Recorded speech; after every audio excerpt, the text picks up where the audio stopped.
Hello, and are we live right now? Yes. Hello, and welcome to the season 32 vice presidential debate between former Governor Brett Patrick and former Senator David Delaney. I am your moderator, Tammy Baldwin, and here are the rules. Uh, each candidate will get a 1 minute opening statement to state anything they want about their campaign. And then we will have 45-second answers to each issue that is asked throughout this debate. And each candidate will get one rebuttal for each question so that we can move on, but also discuss the intricacies of each question and policy. Without further ado, the opening statement will first go to former Governor Brett Patrick, and we will rotate who will go first throughout the debate. All right. Well, first, I would like to thank Adam for hosting this debate, and I would like to thank the former senator of Cesaria, David Delaney, for attending. Tonight, we will be discussing the stark contrast between the two tickets in this race for president and how we will impact this nation for generations to come. The Sanders Patrick ticket is about representing what we want America to be in the 21st century. In such a time of uncertainty, Robert and I are fighting to change this course. We want to create well paying jobs, eliminate our reliance on foreign oil, become less dependent on Chinese trade, protect our workers, clean up our environment, and much, much more. We can accomplish this by focusing on the solutions of the future. Robert cares. He really does. He used to have late night policy calls 3 days a week to craft meaningful legislation that was based on change. This is what I want in a president willing to focus on important issues and is able to follow through on them. If elected again, he will continue this legislative strategy of thinking outside the box. He integrates the most revolutionary proposals that are not select to one side of the spectrum, and we are working to build a country that works for all. Our campaign is about solutions. This is your future, but we are willing to fight on your behalf. I'm excited to use this platform to express the proposals our ticket holds dear, and I look forward to a healthy conversation with Senator Delaney. Thanks. Okay. Senator Delaney, your opening Thank statement. you. Thank you, Adam. Thank you, uh, former Governor Patrick. I'm happy to speak to all of you, to all those now from the kind sun and the rolling hills of northern Vermont. Um, on this auspicious day, I'm so happy to be speaking on my vision for America, on the vision that I share with Roman Thaddeus. Now, I don't have any idea what my opponent will speak to you today about, but I can tell you what I will. I can tell you about an agenda that I spent a month crafting with Roman, an agenda based on standing up for our middle class families, for our working people. This is an agenda that puts small businesses first. This is an agenda that puts small towns first. This is an agenda that's going to put the common people of America left and kicked aside first. And I've never been more confident about a presidential platform ever. And I'm here to say, I'm happy to be here to tell you all about it and how much faith I have in Roman and myself to serve you in the White House. And tonight, I hope I can elaborate and develop that vision for you and help you to understand it so that when you go to the ballot box, you're confident knowing that Roman and I are ready to be there on day one to stand up for you and for those you care about. Thank you. All right. If that is both of your opening statements, we will go to the first question. The first issue of tonight is revolving the issue of China and the and how the United States should respond to Chinese growth in the past decade, and especially their aggressive attitude towards the United States and neighboring nations. So the first question we have for tonight is, how will you and your administration respond to recent uh, economic and foreign attempts for China to topple the current global establishment led by the United States? And how will you protect the sovereignty of America over China? That first goes to former And Senator that's David Delaney. directed to me.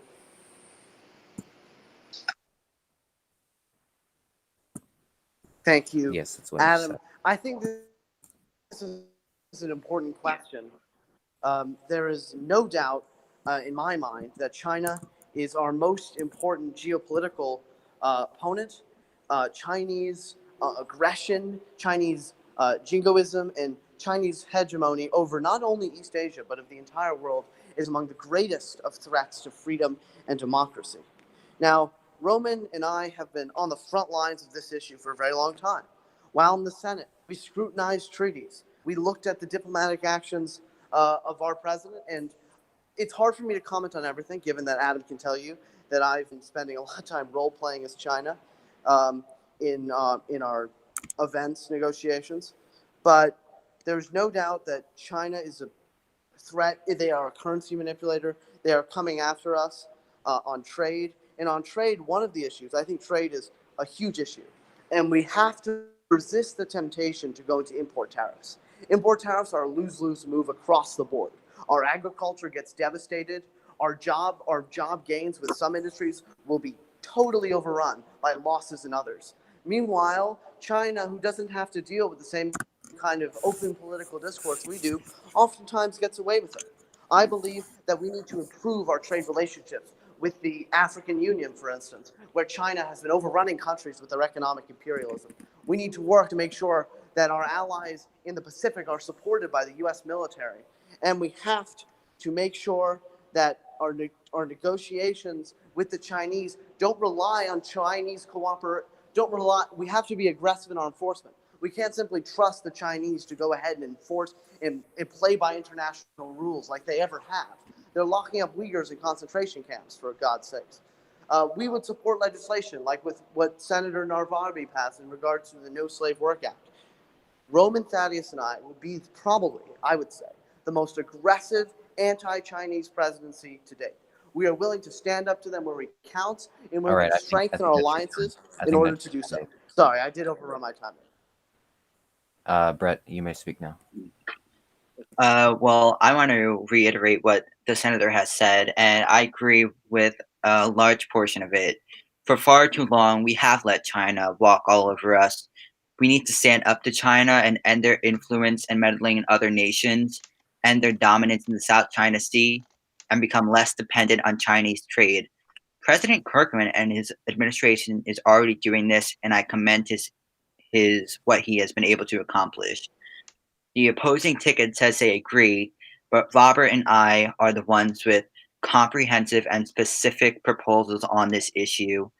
The United States should include Taiwan within America's sphere of protection, issue formal complaints to the United Nations over Chinese actions in the electoral processes of African nations, and sell weapons at a discounted price to the governments affected by Chinese coups. This is the right plan forward, one that will stand up to China without risking our standing in geopolitical affairs or spending trillions more in war.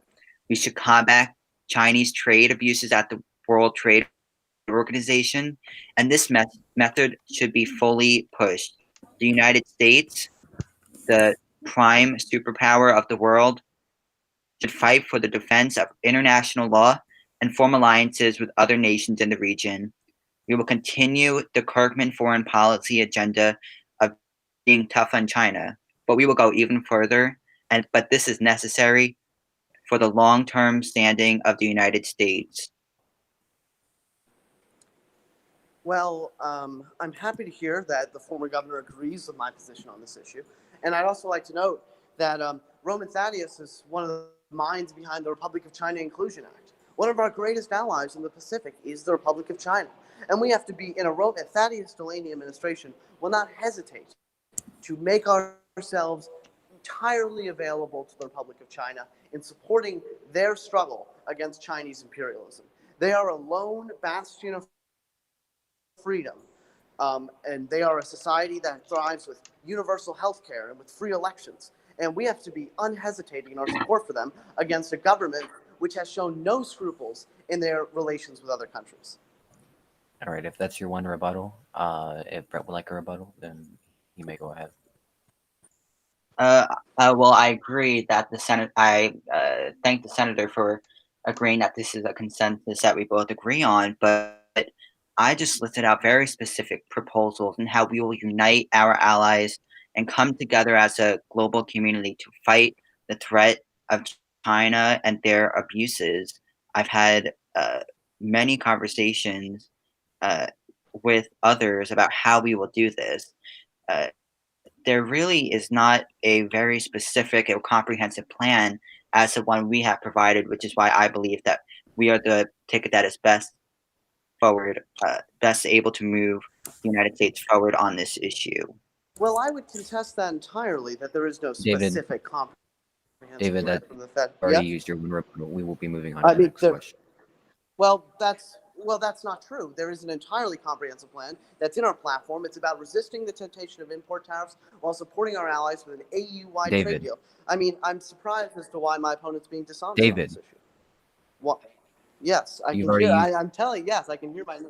Yes, I you've know. already used you've already used your one rebuttal, and we will be moving on to the next question. All right. Presidents Fitzgerald and Kirkman have been committed to international cooperation and greater cohesion. In a word, their policies were quite internationalist, according to many. On that very theoretical basis, do you envision yourself and your running mate more as a protectionist or as an internationalist, and why? And that question will first go to Brett. Uh, Here's my position on this issue. I would say that we are more of a protectionist simply because we also have to remember about the American worker and how our international policies affect them. What I don't have an issue with, and Robert agrees with me on this issue, is getting involved with our allies to focus on this issue. We can, at the same time, protect American workers regarding trade and working with our allies to be tough on China. I've listed many ways that we are able to do this, but we don't have to choose one of the other. Our plan is able to be tough on China, protect American workers, and work with the rest of the world to get this mission done. All right, Well, David. thank you. Well, I don't anticipate the Thaddeus Delaney administration to be protectionist. I don't believe that protectionism works as a national strategy. Ultimately, it disrupts our trade, it hurts our alliances, and it hurts our standing in the world. We won't hesitate to use the tax code to benefit disadvantaged businesses or our workers. We'll be unhesitatingly in our support of unions, in our support of workers' protection. But that doesn't mean we're going to slap down import tariffs across the board.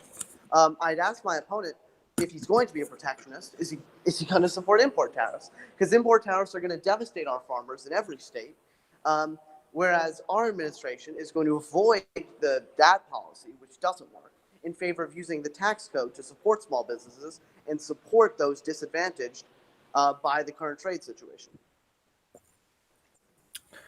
Does anyone have any rebuttals? I would just like to say about this issue. This is an issue about China. We mentioned many ways that we can protect our workers.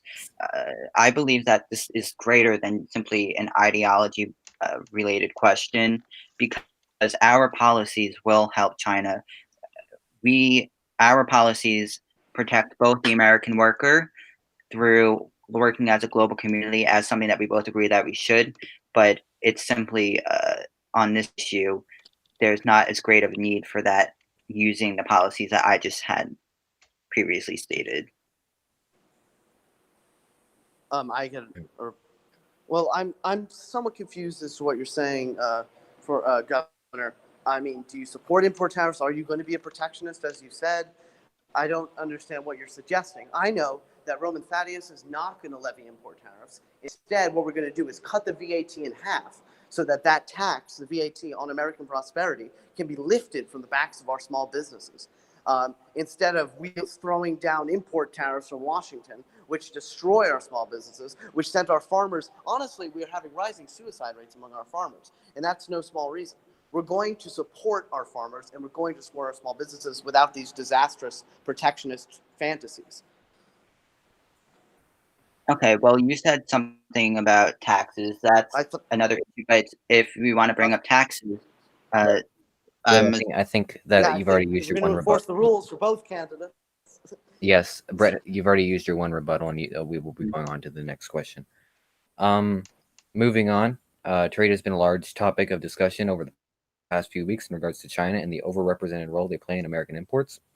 Mr. Patrick, you famously stated that you oppose tariffs because they hurt businesses relying on trade. You've also called for tariffs to be used as a last economic resort on other nations. Additionally, you asserted many other ideals which may be seen as protectionist, such as bringing back production to America and American self-reliance. Mr. Patrick, what would you like to add to that, or would you like to revise something? Mr. Delaney, do you agree with this stance? Why or why not? What would you do if you are our nation's vice president? That will go to David first. Well, I think that's an extremely important question, especially given that my opponent has been, just in this debate alone, been very unclear on whether or not he's a protectionist. I can tell you that I am not a protectionist, and neither is Roman. Now, we do agree that oftentimes our system is biased towards large businesses and big monopolies instead of little guys. And what we're going to do is make sure that taxes that are regressive, such as the value-added tax, they're going to be slashed, they're going to be cut, and we don't have any hesitancy about doing that. When it comes to import tariffs, we oppose them because they don't work and they hurt our small businesses and they hurt our farmers most of all. So when it comes to trade, that's my position. I'm looking forward most of all to hear what my opponent says about this. And I know that Roman and I are not going to hesitate. You can read it in the platform that we are very proud of, that we are going to support businesses through the tax code, but we are not going to hurt them through import tariffs, which ultimately, almost always, lead to a net loss in jobs. But I'd like to hear what my opponent says. Patrick, yeah. So on this issue, we have to look at the main factor to why the American worker is hurting so bad, and that's China. China is one of our greatest geopolitical threats in this nation, and what I've stated is true. We have to use tariffs as a last-minute resort because we have to find other alternatives than just taxing people and taxing nations, which would ultimately raise the cost.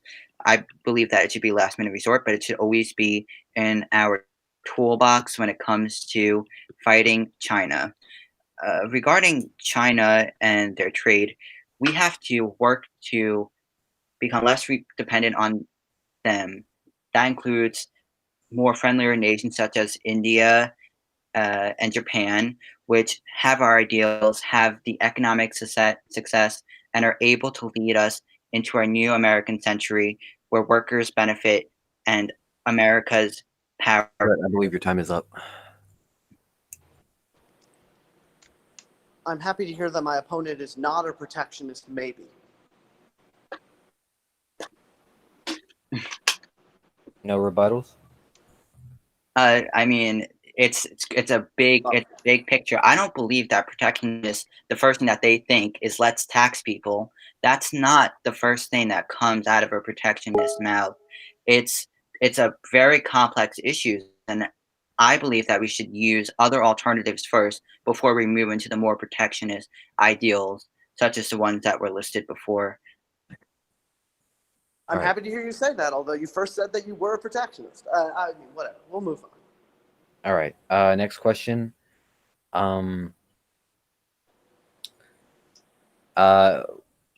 We would like to pay tributes to Canada for the terrorist events they have experienced. What do you plan to do together with your running mate as Commander-in-Chief regarding the war on terror, which clearly isn't over, and how do you envision our nation's intelligence services in such a situation?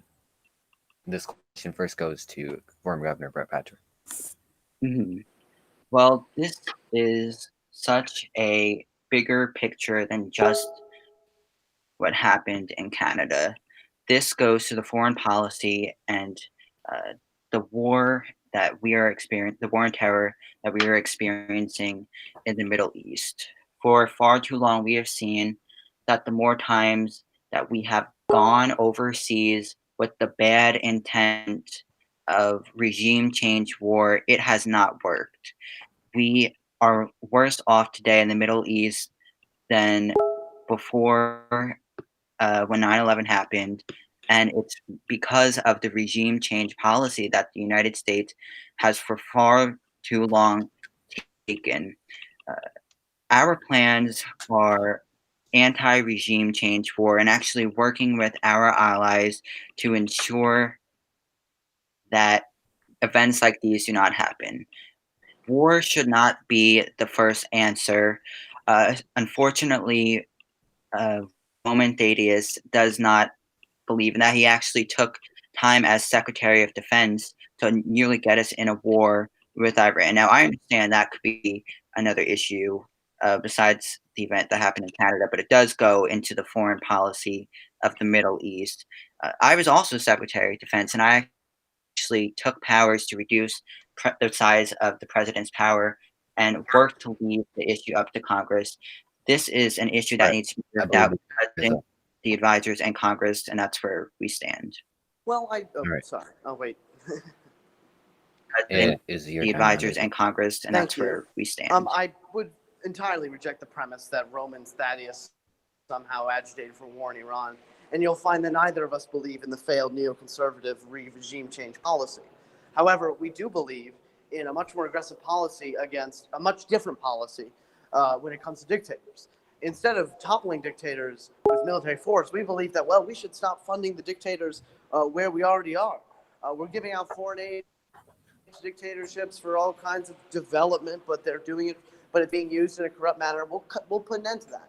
And when it comes to the war on terror, we'll expand the reach of our intelligence services. We'll improve our alliances, and we'll stop funding regimes like the Saudi Arabians and put an end, cut them off the tap. And that broken relationship, when it so happens that their money, it fell into the hands of a terrorist organization. Roman and I are going to be vigilant against terrorism, and we're going to have and when it's specifically when it regards to Canada, the Canadian-American relationship is of the highest importance to us. I admit I may be biased. I'm a Canadian citizen, but it is very important we have a very strong North American relationship so we can prevent these attacks from ever happening again and on the world stage. And I believe that Roman and I are uniquely prepared to do that. All right. We will go on to the next question or the next issue, the issue of foreign policy and national security. That's all the questions there. I'm going to be moving on to general questions. This one will go to, I believe, David first, if I'm not mistaken. Candidates, what is your best strength and your biggest weakness? How will those characteristics of yours help or hurt you in your job? There will be no rebuttals for this question. Well, I think that's a good question. Although I should really get this answer down pat. I might need it for job interviews. But I would say that my biggest strength in regards to this election is my immense governing experience. I've been at every level of government. I know how it goes, and I know how it's done. And I'm going to be there on day one for the American people. You can trust me 100% on that count. When we get in there, we're going to be right off the bat. We're going to be writing bills. We're going to be pushing papers. We're going to be meeting with our advisors. We're going to get stuff done. When it comes to my biggest weakness, I think I can occasionally have a bit of a haughty attitude in regards to others. It's something a little bit overbearing, and I think that might, and sometimes erode personal relationships that I have.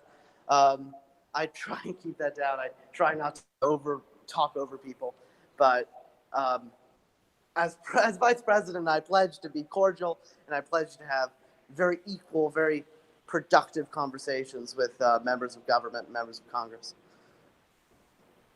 All right, that'll go to Brett now.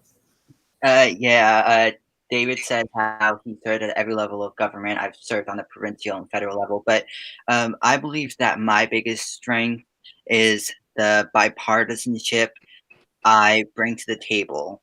I know that people are suffering, and in order to solve such complex issues. We need leaders in the White House who's willing to work with the other side. I'm not running to work in the interest of the Democratic Party as their nominee. I'm running to work in the interest of the people. Bipartisanship is something very important to me. I'm proud of my record on this. I'm proud to be seen as one of the most bipartisan members of this community, and I often take great pride in that. I think my biggest weakness could be probably the tribalism that sometimes I give into at election time, but when I'm always in office, I always fight independently. I always think in an open mind, and I'm always open to listening to all sides. All right. Thank you. Uh, Now to the next question. I believe this will go to Brett first. Um, Many individuals from all sides of the political spectrum and of all political affiliations have recently voiced grave concerns with the current Constitution. Some proposed a constitutional convention, some wanted to scrap and rewrite it, others wanted to amend certain parts. Specifically with the constitutional curation amendment that was up for vote or debate in the Senate recently. Uh, what do you think of those concerns, and what would you do if you get the chance to serve as the next Vice President of the United States? Mhm. Well, it's a very important question. I think David and I can agree on that. That it is the foundation of our government is literally in question right now. I don't know how uh, it can't be any more concerning than it already is because it's basically uh, at the top level. The Constitution is very unclear because back in season 24, the Supreme Court ruled that a constitutional amendment that would include all of the real life constitutional amendments uh, is void because it did not state them directly, which is why we do not have a two-term limit right now, is because of that reason. Uh, but personally, I would like to see many of the real life constitutional amendments put into the MEC Constitution. I agree. It's very unclear, very uncertain, but we are able to use the contents of the real Constitution and work to use the amendments that are currently in place that were passed and add them onto our Constitution. I think that this is a pretty bipartisan uh, issue that we all believe should be fixed. All right. David? Well, I think this is an issue of great importance. Our Constitution is the founding bedrock of our nation. I already have experience on the Senate dealing with this. I worked with Caleb Caron, with Ben McKay, and other senators to fix the holes that we have in our Constitution, and you can bet they exist, so that we can move on to the other issues critical to national policy. Uh, when it comes to a constitutional convention, I supported it before. I support it now. I've been entirely consistent on that position as I have on every other position we've discussed tonight. I believe we need a constitutional convention to fix those holes. I believe it can be conducted in a safe manner. I believe it can be conducted responsibly, and I believe the state legislature should move for it to occur. I'm happy we agree on this issue, and I can tell you that I've always supported a constitutional convention, and I've been very. I'm happy to say it again now. All right. We will be moving on to, unless there's any rebuttals, we will be Rebuttals. moving on to. Well, I think that in terms of rebuttals, does Brett have a rebuttal? Yeah, you may. No, I believe that we agree a lot. We both have experience in regards to the Constitution. I actually wrote two constitutional amendments, one banning the discrimination of Americans on the basis of their sexuality, and another one overturning Roe versus Wade. So I have firsthand experience about the Constitution and the amending process. I believe David pretty much reiterated everything that I said, and I think that it's great that we both want to take action on this if either ticket is elected to the White House. Well, oh, okay. I can talk All now. right. Yeah, you may. Well, I think one of the most important amendments we have on the table is the term limits amendment. I've been entirely consistent on that issue. I said I may not necessarily agree with it, but I believe the people voted for it and we should pass it. And we did, or so we thought. Now, Brett was entirely direct on that issue. I appreciated his candor. That's changed. He's running on a ticket with Robert, who's a 3-term president. I'm confused at that reversal of policy. Brett's taken 5 different positions on this issue. I've taken 1 position on this issue. Brett's been in 5 different political parties. He's taken 5 different positions on this issue. Do term limits apply? No. Do they not? Do they apply for him but not for others? You will never, I'll tell you, you will never see such opportunism from me and Roman. We'll take our positions and we'll stick to them come hell or high water. And my position was, I don't necessarily agree. The people voted for it. Let's pass it. We I passed believe it. that's your time, David. Well, that's my time, but I hope Brett finds a position and he sticks with it, and we can learn from it together. All right.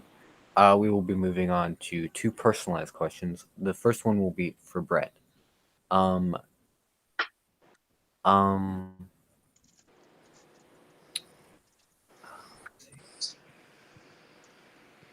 as what is this question?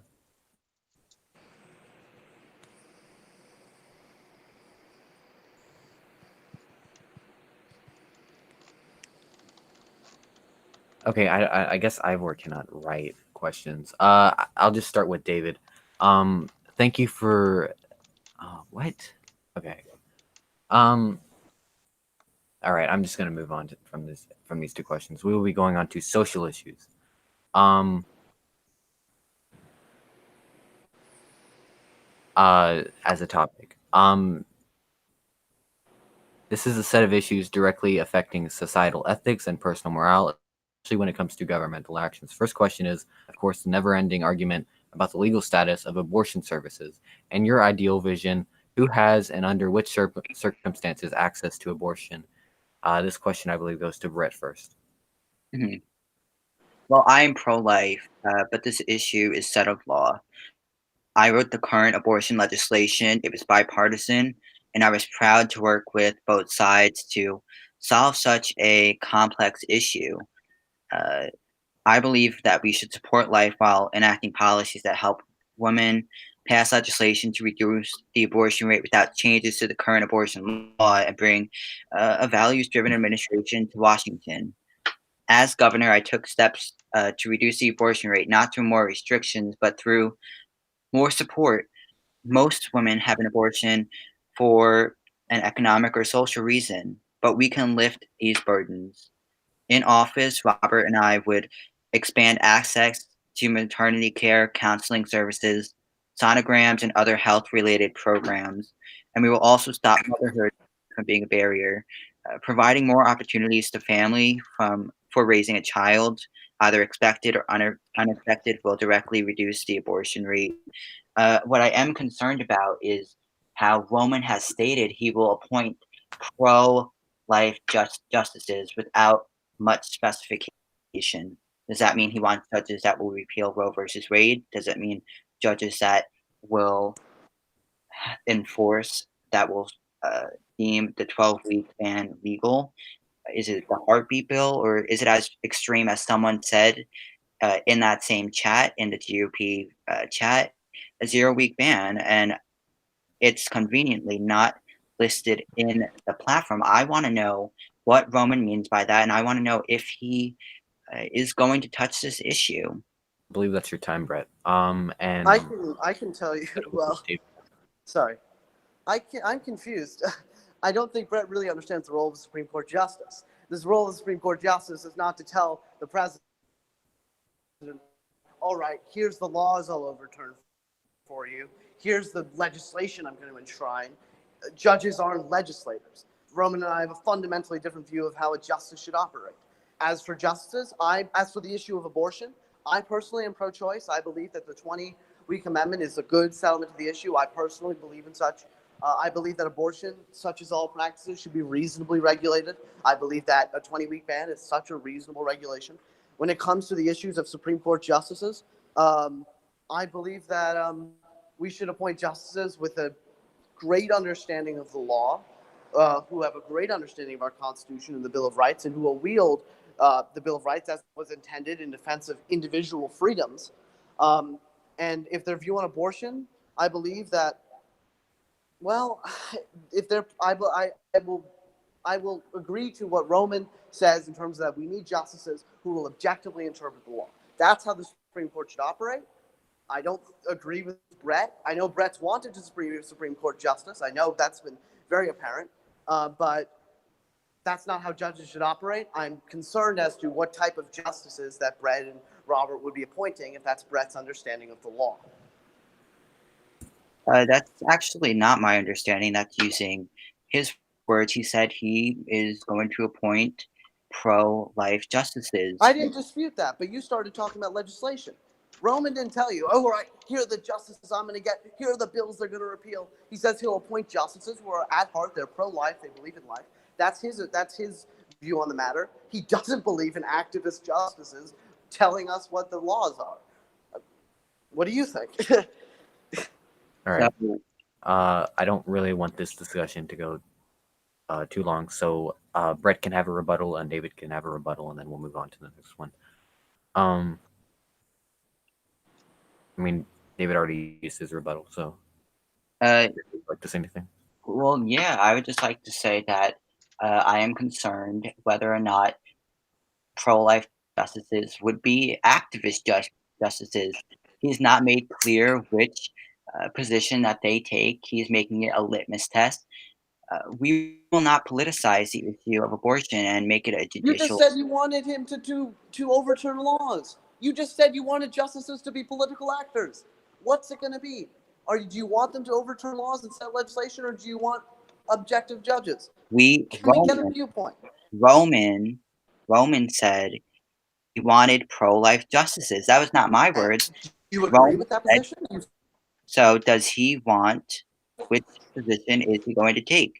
He has not made it clear, and that's a big concern for me. That's not how justices work. They're not supposed to give you laws. That when Neil Gorsuch goes up to or any justice, liberal or conservative, goes up to the hearing, they don't say, here are the laws I'm going to take down. They tell you how they understand the law. And if they understand the law in a pro-life manner, they understand the law in a pro-life manner. That doesn't tell you what laws they're going to repeal. I would like to hear a single, straightforward position on this matter. All right. I think we're gonna wrap this up. With that, we're gonna go to another social issue. In this country, we have seen a disturbing trend of many lives lost to police brutality and abuse, with these deaths being disproportionately represented by African Americans. Many assert that this is in large part due to the lack of accountability for police officers and the influence of police unions in this country. As president, what specific measures would you take to ensure that each and every police officer who commits wrongdoing is held individually responsible for their actions with an appropriate punishment? Is that to me or to Brett? I I think believe Brett went first last, so David. All right. If it's Brett, let Brett go. Brett has a right to speak. I believe Oh, okay. If you went first last, then yeah, it goes to Brett. yeah, okay. I'll just. Well, this is an issue that speaks to the bigger picture, and that includes criminal justice reform and our communities of color, which are disproportionately negatively impacted by these issues. We have to fix this system that demonizes our communities of color, a system that is built on injustice. What we need to do is we need to focus on less on incarceration and more on rehabilitation. We're willing to prioritize lighter sentencings, implementing high school equivalency programs, and funding compassionate drug courts. This all relates to reforming the police system and using some of that money for other programs. We can uh, do both the progress that we have made on this issue that includes body cams for every police officer, and also fight for criminal justice reform that directly relates to the system that has been broken for far too long and has hurt these communities. This is an issue that can be solved. This is an issue where we can work with communities through community policing, which has shown to reduce crime and we could also work to use a tad bit more money for programs that will reduce crime. Obviously, we don't have funding that is going to police from the federal level, but we can use funding for programs that will reduce crime. This is uh, the right way forward. All right, I believe your time is up.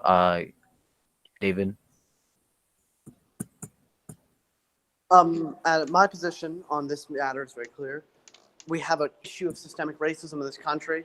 It was either the system is biased against people of color, and it's a damn shame, and we need to do something about it.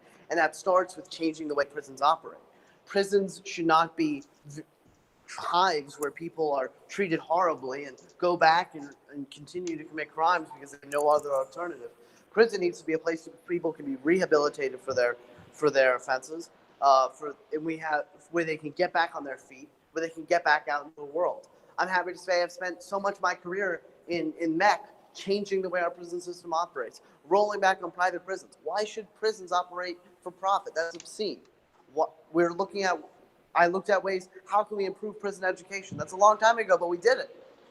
And we also believe that in terms of our policing, we're going to cut back on the way unfair practices that are being weaponized against people of color. We're going to change that too. But when it specifically comes to crime, we believe that most of all, one of the biggest crises we have is child sex trafficking and sexual crimes. And Roman and I are going to get tough on that. That's an issue where we need to act. And we need to make sure that this crisis of child sexual trafficking and human trafficking at large, which is not only which we like to believe is not an American problem, but it is very much an American problem.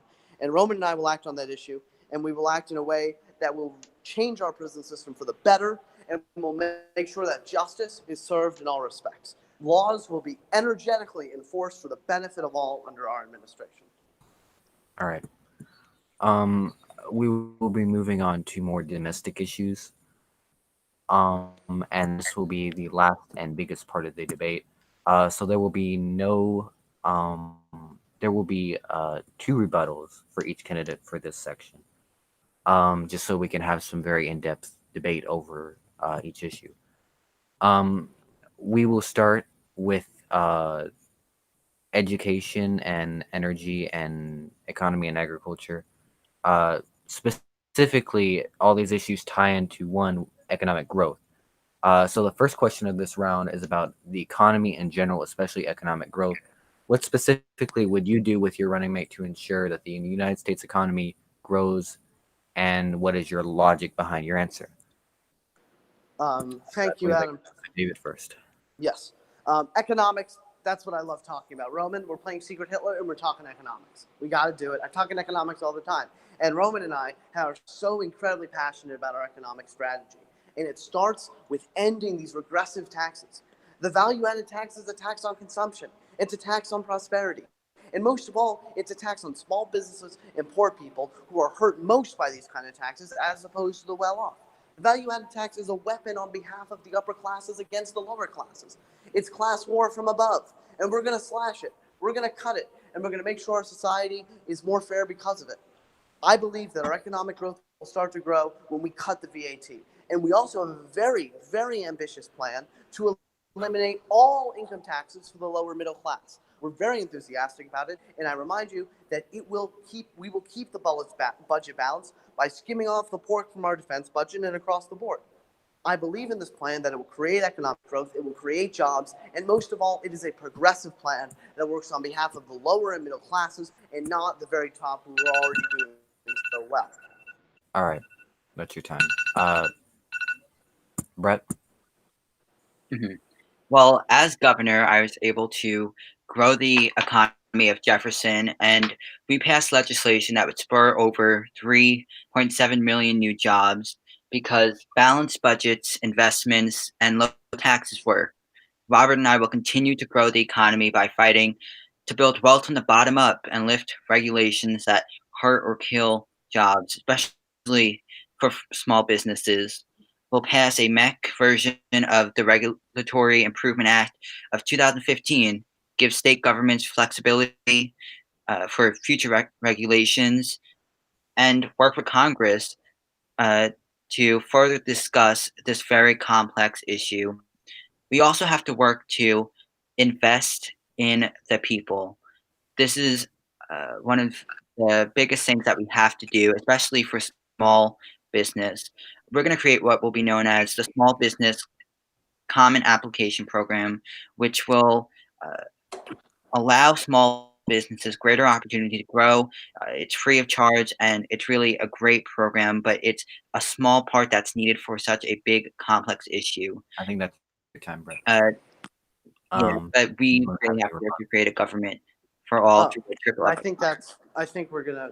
When it comes to my differences with Brett on this issue, I think we largely share. I think Brett has a genuine wish to help the middle and lower classes, but I think his approach on that issue has shifted over time. Just last season, Brett and Robert were on opposite ends of two different tickets. Robert accused Brett of not being progressive enough, and Brett accused Robert of not living up to his promises when he was president. I mean, I would like to see the hope that Brett would implement such policies that would benefit the middle class. But I can tell you that Roman and I have worked our entire careers to make sure that the middle class is paying less in taxes and that our tax system is not a weapon against the poor. In fact, it should be a fair and just system that we believe in entirely and that we have the plan right there written down.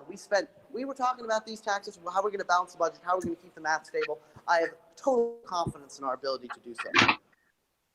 Okay, well, I guess we're gonna bring up stuff that happened from November of 2000. Last season. I'm talking last season.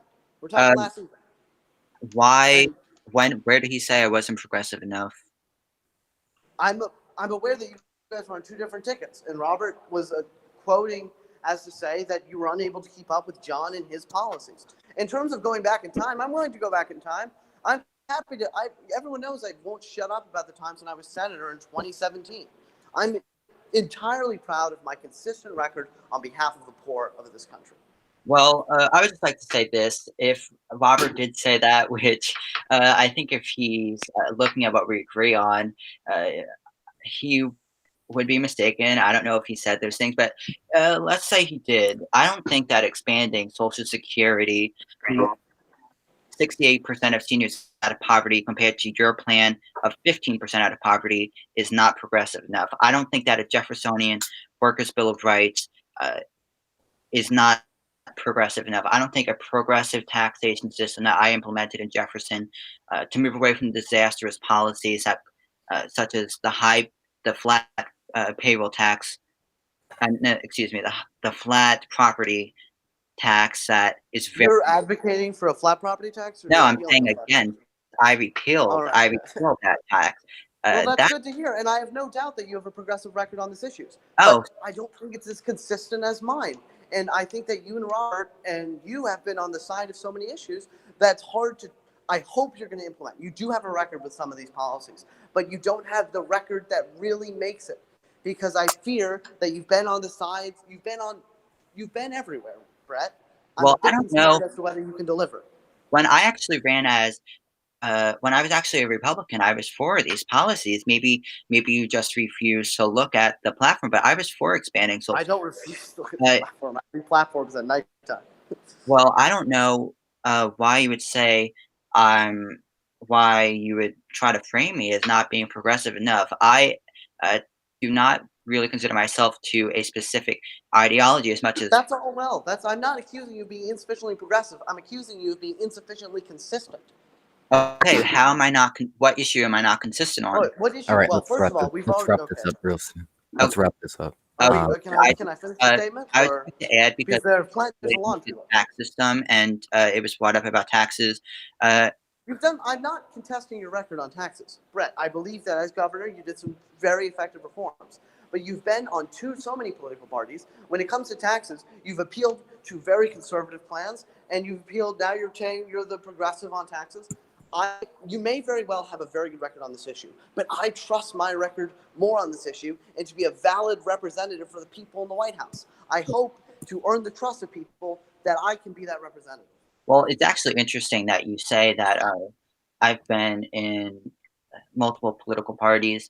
If you didn't times have changed. I've actually started off as a very conservative person in MEC, and I've actually opened my eyes. That's why I have moved away That's from. great news. I mean, you opened your eyes on term limits yesterday, but that's something. I mean, I'm happy to hear that. I've always Okay, loved well, All right, people this embrace is the this we is cause. moving out of the economy range. I think we're just No, gonna move fair on. enough. I No, think it's we're the just gonna. economy. We're I think talking we're just gonna economy. move on to the next question now. We've discussed enough about well, this.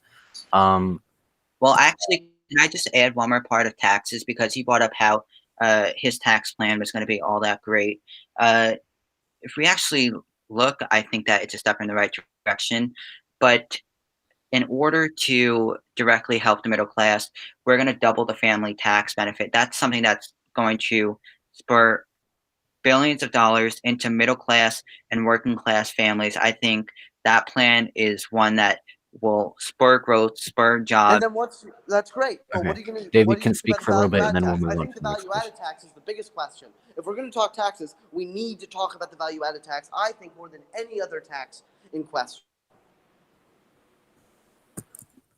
All right.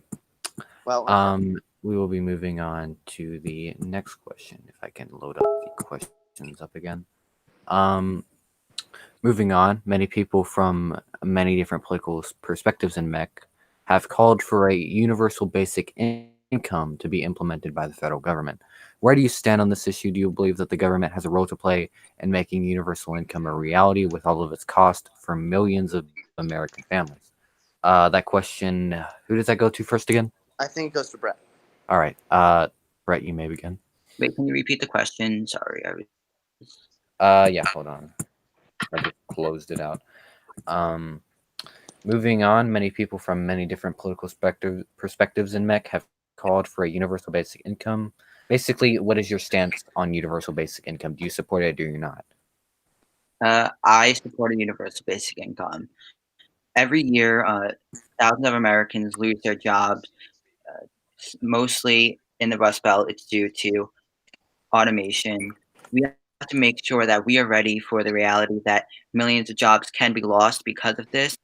A plan that will grow the pockets of the working class while remaining fiscally responsible.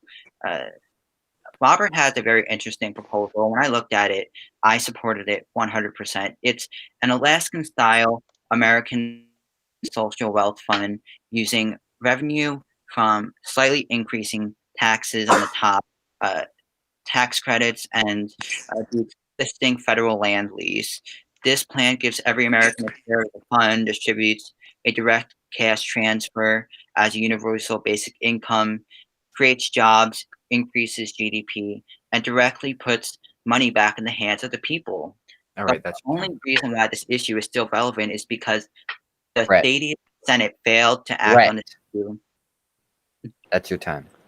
My position Let on basic income. Uh, I've been working on the issue of basic income my entire career.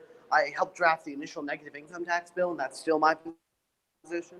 I believe that a negative income tax is very effective in really, again, the tax system has, in many cases, and for too long, been a weapon of the rich against the poor. What we're going to do is we're going to turn that into a fair and just system. The NIT is a part of that, and I helped draft that initial bill, which was in the brainchild of Jonas Uberfeld, Brett's opponent last season. And I'm very proud of it. I do like that Brett has suggested the social wealth fund as in Alaska. I think that's very innovative. I congratulate him for coming up with such a position, or if he did. And I think that we both share a goal that we should have a guaranteed bottom floor for America. And I believe that I have the record to speak of on this issue. When Brett was governor of Jefferson, I would have hoped to see something out of that. I don't put the blame on it. State legislatures can be inactive, they can be ineffective, but I wish we could have seen something. I know we're going to see things from the Thaddeus Delaney administration in regards to basic income. Uh, okay, I want to rebuttal for that. So you want to question inconsistencies on issues that I support where you can't list 3 off the top of your head, but this is an issue where Roman Three directly. off the top of my head, you changed your view on trade in this debate alone. You changed your view on term limits yesterday. Okay, No, well, not yesterday. because David, please don't interrupt Brett's All rebuttal. right, he can go. He asked me to well, list 3 things. you can have your time to speak after I go because I think that you just want to talk over Roman poor record on this issue. He ran a party that ran elections on the basis of a universal basic income, said that he didn't support that policy in his platform, and now, as you say, he's switching that issue. So if he really did support it, say he did support it, you and him worked in the Senate together and you did not propose a single bill that would do that. This is a part of the many things that Roman failed to act on during his time in the Senate. I worked on growing the pockets of the middle class. We had a bad budget in the previous under the previous governorship. I grew the pockets through tax cuts and tax credits, which is something I take I say very proudly. But you guys both refused to act on it, and even worse, Roman has flipped his position on multiple occasions, and while he had the opportunity and promised to do so in the Senate as the leader of the Republican Party, he did not do so. Brett, I believe that's your time. That's not true. The GOP platform may have spoken about universal basic income. Roman's position has always been a negative income tax. He can be, the party can say something, he can say something else. Roman is perfectly capable of having positions outside of a political party. I know that might be a bit crazy. Brett, you've been in 3 political parties or more, but we've always supported a negative income tax, and we share the goal with you and Robert of a guaranteed income. You don't need to weaponize this issue. We share common goals. We may have a different way of going about it, but we both want a guaranteed income. Before you said a universal basic income, but he also has started to vary on this issue. If we want to talk about political parties, if we want to go like that, I already said I moved from being very conservative. But Okay, there's a legitimate concern behind that because you've changed your positions today alone.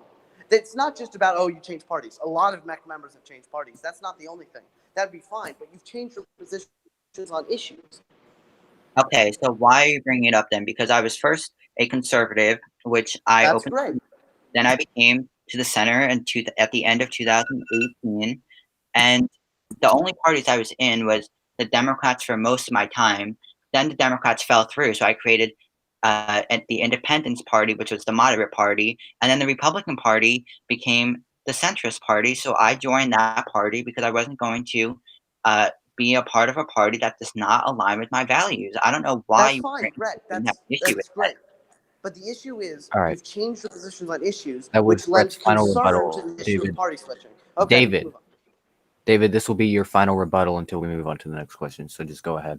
No, it's fine. We can move on to the next question. All right.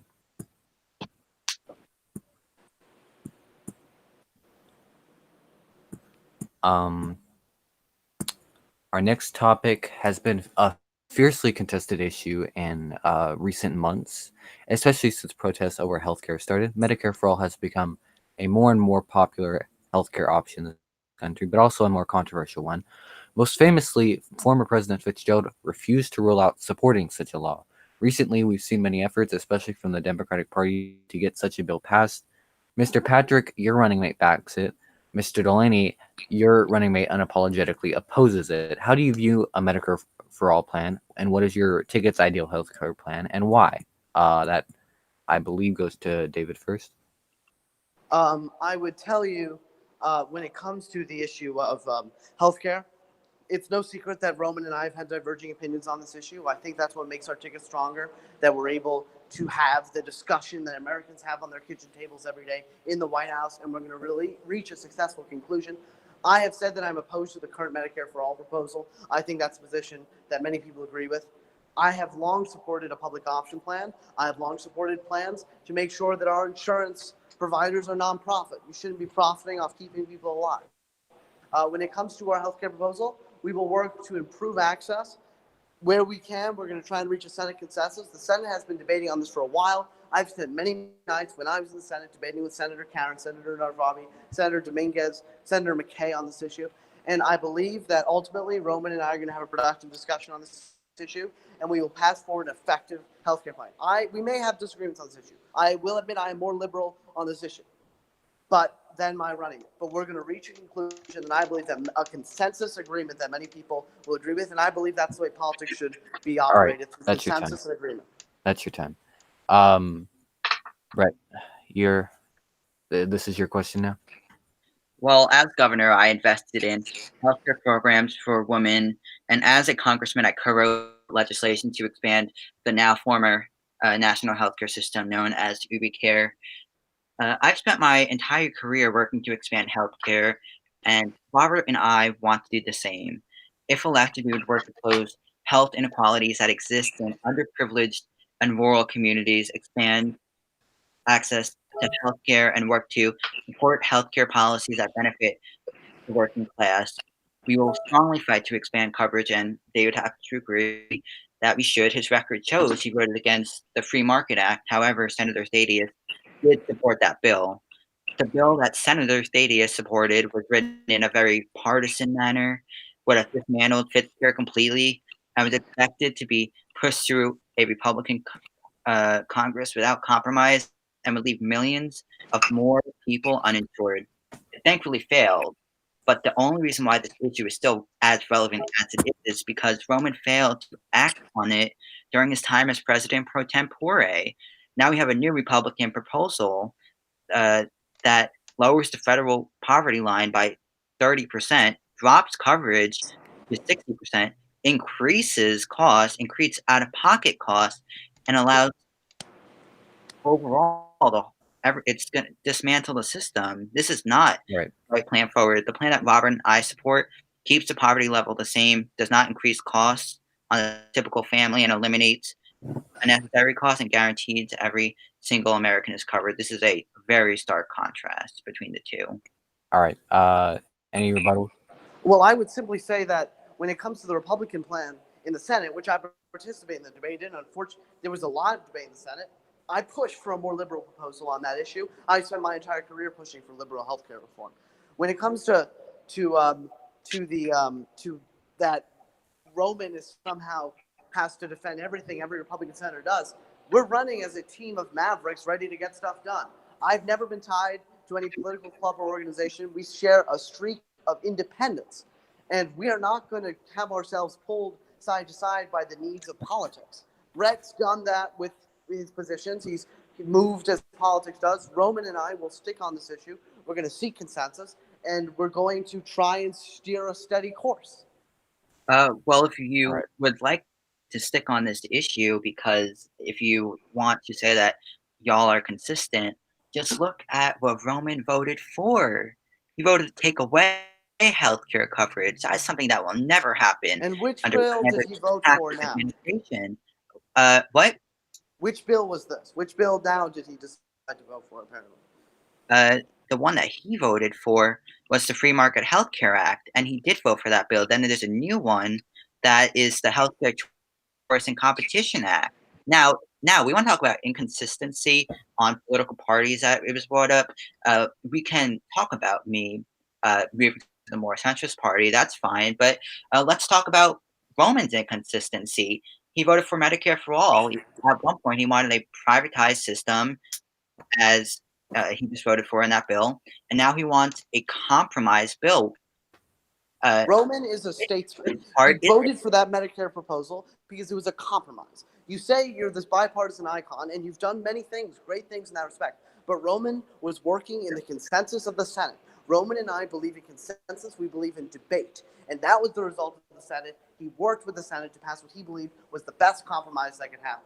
Roman has been in our legislatures for a very long time. He knows how it's done, and will be ready to work on behalf of the American people and to implement our reforms on day one.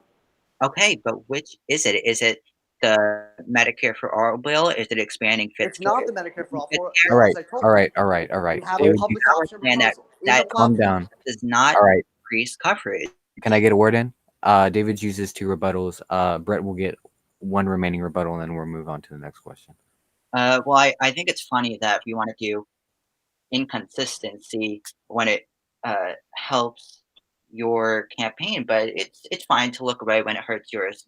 No, that's not how it should go, especially on an important issue such as this. Again, the only reason why this is an issue is because Roman was not able to get this a compromise or get anything passed. He had 2 opportunities, and he failed to unite his Senate for either one. I think He's Senate. Since when did Right. Roman control the votes of every senator? All right, we'll move it's on. his leadership. It's his Senate. The Senate belongs to Roman. Let's move on. Let's move on. I think we've discussed Right, and he should work work with people to As he ensure has, no he yes, voted for fail. compromises. You're He All suggesting failed. right, that he let's should move Yes, on. dictate the yes. agenda of the Senate. It's He failed incapable Brett, of doing so. instead of Brett, we're moving on. All right. Let me load up the questions again.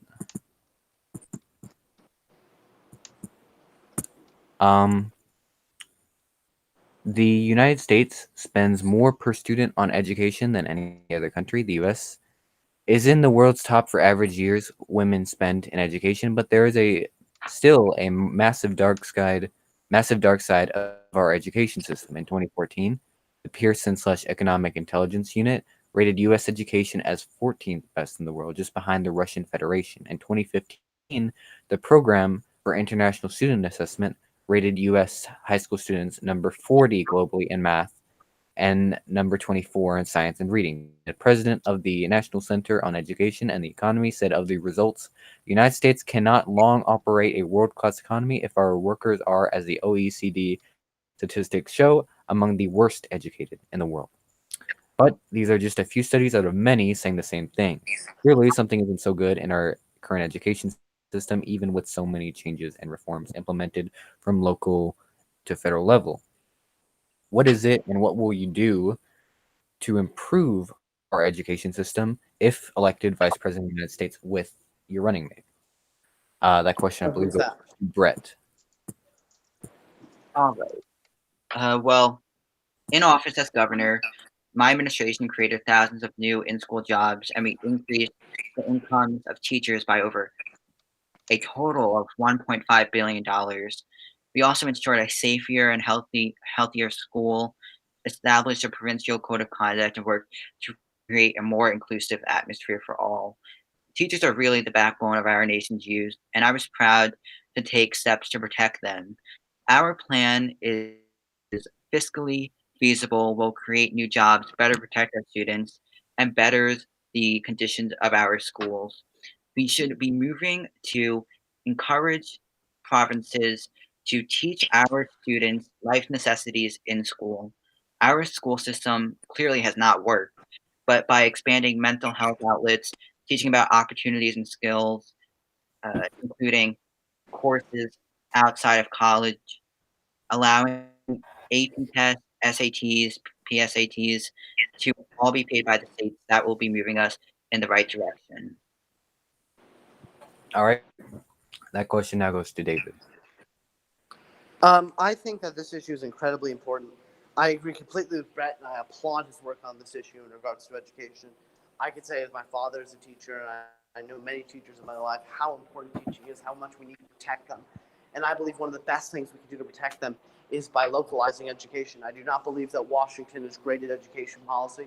Too often, it rewards big education companies like Pearson, who won't even tell us what the SAT is testing. I think we need to roll back the standardized testing approach. We need to let teachers teach without being afraid of some kind of bureaucratic test-based system. We've done work on this in MEC. Roman and I will develop upon that work to make sure that our education system is best for teachers and students and not for bureaucrats and education professionals who spend their days and nights writing tests for me to suffer on. And I think Brett can empathize with me on this issue as well. All right. Any rebuttals? Uh, no, I would just like to add that uh, I have family members that are teachers. David just said he did, so I think that we both can agree on it. And when the issue of cutting education spending is brought up, we both understand the importance of this issue. So I'm glad that we both share the same beliefs. All right. So we will be moving on to the next question. Um, this one's quick. Should sanctuary cities receive federal funding? Why or why not? Who's that to?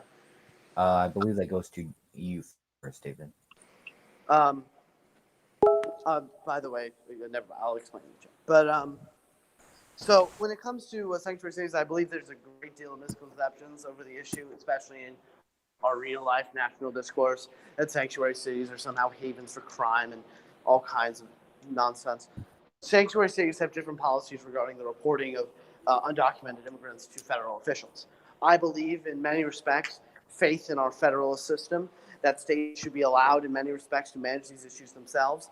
And I believe that unless there's some kind of inept management of federal funds, that federal funds should not be revoked. I hope Brett can agree with me on this issue. I don't really think that it's much of a. Roman and I aren't going to be cutting funds for our big cities because of immigration policy.